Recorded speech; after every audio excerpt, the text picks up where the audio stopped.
সহজ ভাষায় স্বাস্থ্য টিপসের জন্য এখনই সাবস্ক্রাইব করুন ডক্টর ম্যাডাম।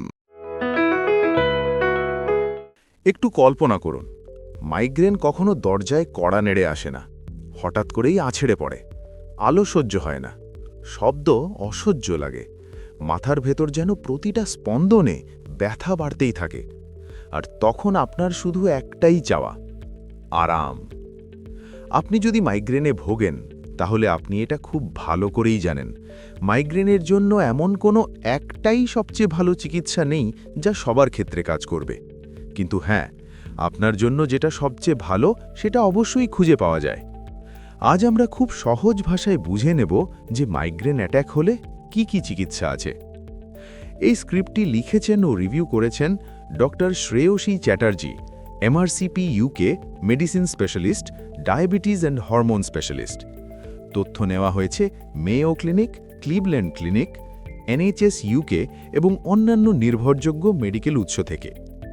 শুরু করার আগে মনে করিয়ে দিই, এমন সহজ বিজ্ঞানভিত্তিক ডাক্তার রিভিউ করা স্বাস্থ্য ভিডিও পেতে এই চ্যানেলটি অবশ্যই সাবস্ক্রাইব করুন। চলুন এখন মাইগ্রেনের চিকিৎসা ধাপে ধাপে বুঝে নেওয়া যাক। Medicines for migraine attacks. Migraine শুরু হলে লক্ষ্য একটাই, যত তাড়াতাড়ি সম্ভব ব্যথা থামানো। অনেক মানুষের ক্ষেত্রে সাধারণ ব্যথানাশকই যথেষ্ট কাজ করে, যদি সেগুলো একদম শুরুতেই নেওয়া যায়। প্যারাসিটামল বা অ্যাসপিরিন এই দুটোই মাইগ্রেনে ভালো কাজ করতে পারে। সবচেয়ে বড় ভুলটা হয় এখানে, অনেকে ব্যথা খুব বেড়ে যাওয়া পর্যন্ত অপেক্ষা করেন, তখন ওষুধ আর ঠিকমতো কাজ করে না। মাইগ্রেনের ব্যথা যত আগে ধরা যায় তত সহজে থামানো যায়। অ্যান্টি ইনফ্ল্যামেটরি পেইন কিলার কিংবা ব্যথার ওষুধ।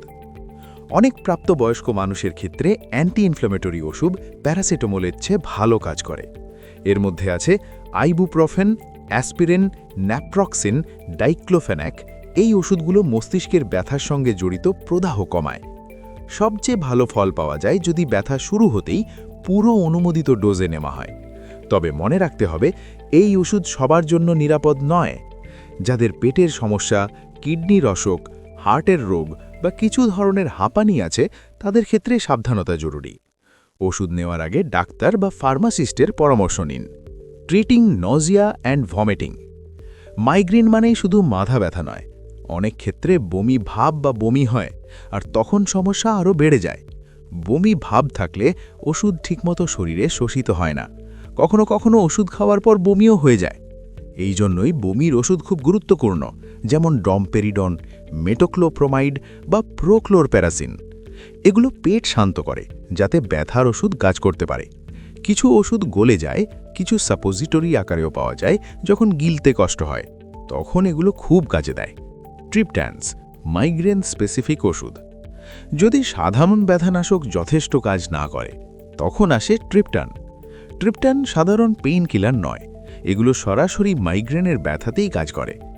এগুলো মস্তিষ্কের ফোলা রক্তনালী সংকুচিত করে এবং ব্যথার সিগন্যাল কমায়। সবচেয়ে পরিচিত হল সুমাট্রিপটান। এছাড়াও আছে রিজাট্রিপটান, জোলমিট্রিপটান ইত্যাদি। ট্রিপটান নেওয়ার সঠিক সময় খুব গুরুত্বপূর্ণ। মাথা ব্যথা শুরু হতেই নিতে হয়, ওরা চলাকালীন নয়, আবার অনেক দেরিও নয়। অনেক সময় এক ধরনের ট্রিপটান কাজ না করলে অন্যটা কাজ করে, এটা একেবারেই স্বাভাবিক। তবে ট্রিপটান সবার জন্য নয়। হার্টের রোগ, স্ট্রোকের ইতিহাস, অনিয়ন্ত্রিত উচ্চ রক্তচাপ বা গর্ভাবস্থায় থাকলে অবশ্যই ডাক্তারের পরামর্শ দরকার। Newer options, gepants. এখন মাইগ্রেন চিকিৎসায় নতুন এক শ্রেণীর ওষুধ এসেছে, যাদের বলা হয় গেপ্যান্টস। এগুলো সিজিআরপি নামের একটি রাসায়নিককে ব্লক করে, যেটা মাইগ্রেনের ব্যথার সঙ্গে গভীরভাবে জড়িত। কিছু গেপ্যান্ট আক্রমণের সময় নেওয়া যায়, আবার কিছু নিয়মিত নিয়ে মাইগ্রেন প্রতিরোধ করা যায়। সবচেয়ে বড় সুবিধা, এগুলোতে মেডিকেশন ওভার ইউজ হেডেক হওয়ার ঝুঁকি কম। তবে সাধারণত এই ওষুধ তখনই দেওয়া হয় যখন অন্য চিকিৎসা কাজ করেনি, এবং বেশিরভাগ সময় বিশেষজ্ঞ ডাক্তারের তত্ত্বাবধানে। মেডিকেশন ওভার ইউজ হেডেক, এই বিষয়টা খুব গুরুত্বপূর্ণ। খুব ঘন ঘন পেইন কিলার বা ট্রিপটান নিলে নিজেই নতুন মাথা ব্যথার কারণ হতে পারে।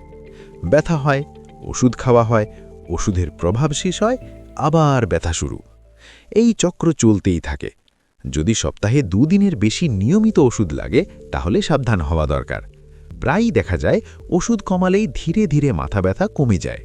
Migraine prevention. যদি মাইগ্রেন খুব ঘন ঘন হয়, খুব তীব্র হয় বা দৈনন্দিন জীবন নষ্ট করে দেয়, তখন প্রতিরোধক চিকিৎসা দরকার। এই ওষুধগুলো প্রতিদিন নেওয়া হয় যাতে মাইগ্রেনের সংখ্যা এবং তীব্রতা দুটোই কমে যায়। সঠিক প্রিভেন্টিভ ট্রিটমেন্ট অনেক মানুষের জীবনই বদলে দেয়। Special situations. শিশুদের ক্ষেত্রে চিকিৎসার বিকল্প কম। প্যারাসিটামল বা আইবুপ্রোফেন সাধারণত নিরাপদ। অ্যাসপিরিন দেওয়া উচিত নয়। গর্ভাবস্থা বা স্তন্যদানকালে ওষুধের নিরাপত্তা সবচেয়ে গুরুত্বপূর্ণ।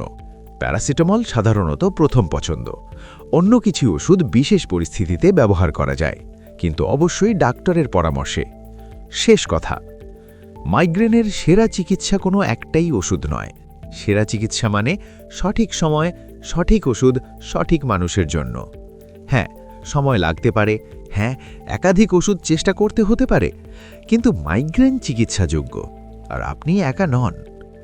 এই স্ক্রিপ্টটি লিখেছেন ও রিভিউ করেছেন doctor Shreyasi Chatterjee, MRCP UK, medicine specialist, diabetes and hormone specialist.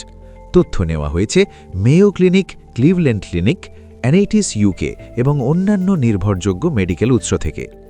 ভিডিওটি যদি উপকারে আসে, দয়া করে সাবস্ক্রাইব করুন এবং শেয়ার করুন, কারণ সচেতনতা থেকেই শুরু হয় সুস্থতার পথ।